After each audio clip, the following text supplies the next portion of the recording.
అప్పుల బాధలు వెంటాడుతున్నాయా? అయితే 6 JVR వారి జాతిరత్నాలు ధరించండి. ఏపీలోని చేనేత కార్మికులకు కూటమి ప్రభుత్వం అదిరిపోయే గుడ్ న్యూస్ చెప్పింది. నేతన్నలకు అండగా ఉండేందుకు నేతన్న భరోసా అనే సరికొత్త పథకాన్ని తీసుకురాబోతోంది. జాతీయ చేనేత దినోత్సవం సందర్భంగా ఆగస్టు 7వ తేదీన ఈ పథకాన్ని అధికారికంగా అమలు చేసేందుకు ప్రభుత్వం ముహూర్తం కూడా ఖరారు చేసింది.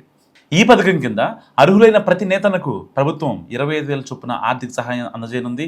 ఈ పథకం కోసం ఇప్పటికే రాష్ట్ర బడ్జెట్లో 250 కోట్లు కేటాయించింది కూటమి ప్రభుత్వం. అందుకే ఈ పథకాన్ని అమలు చేసేందుకు అన్ని చర్యలు చేపట్టింది.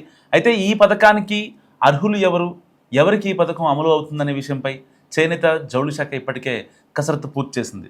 రాష్ట్ర వ్యాప్తంగా సుమారు 54,000 మంది అర్హులైన చేనేత కార్మికులు ఉన్నట్లు అంచనా వేసింది. అయితే కూటమి సర్కార్ ఎన్నికల్లో హామీ ఇవ్వనప్పటికీ నేతన్నలకు ఆర్థిక భరోసా అందించేందుకు ఈ పథకాన్ని అమలు చేసేందుకు సిద్ధమైంది. ప్రభుత్వ సొంత మగ్గం ఉన్నవారు కూడా ఈ పథకానికి అర్హులేనని ప్రభుత్వం స్పష్టం చేసింది. అయితే గత ప్రభుత్వంలో చేనేత అనుబంధ రంగాలైన రాట్నం వడకడం, రంగులు అద్దడం వంటి వారికి ఎలాంటి సహాయం అందలేదు. ఈ పథకానికి సంబంధించి వారి నుంచి వినతులు రావడంతో ఇకపై వారికి కూడా పథకాన్ని వర్తింపజేయాలని ప్రభుత్వం నిర్ణయం తీసుకుంది. రాష్ట్ర వ్యాప్తంగా ఈ అనుబంధ రంగాల్లో సుమారు 10,000 మంది వరకు అర్హులు ఉండొచ్చని అధికారులు అంచనా వేశారు. అయితే ఇందుకు సంబంధించిన ఫైల్ ప్రభుత్వానికి చేరినప్పటికీ దీనిపై ప్రభుత్వం ఇంకా అధికారిక నిర్ణయం తీసుకోలేదు.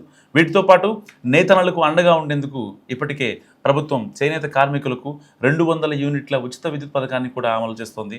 అలాగే పవర్ లూమ్లకు 500 యూనిట్ల వరకు ఫ్రీ కరెంట్ ఇస్తుంది. ఈ పథకం ద్వారా రాష్ట్ర వ్యాప్తంగా సుమారు 1,00,000 కుటుంబాలు ప్రయోజనం పొందుతున్నాయి. ఈ పథకం అమలు చేసేందుకు ప్రభుత్వం ఏటా సుమారు 150 కోట్లు ఖర్చు చేస్తుంది. దీని ద్వారా అర్హులైన ప్రతి కుటుంబానికి ఏడాదికి 8,640 రూపాయలు ఆదా అవుతోంది.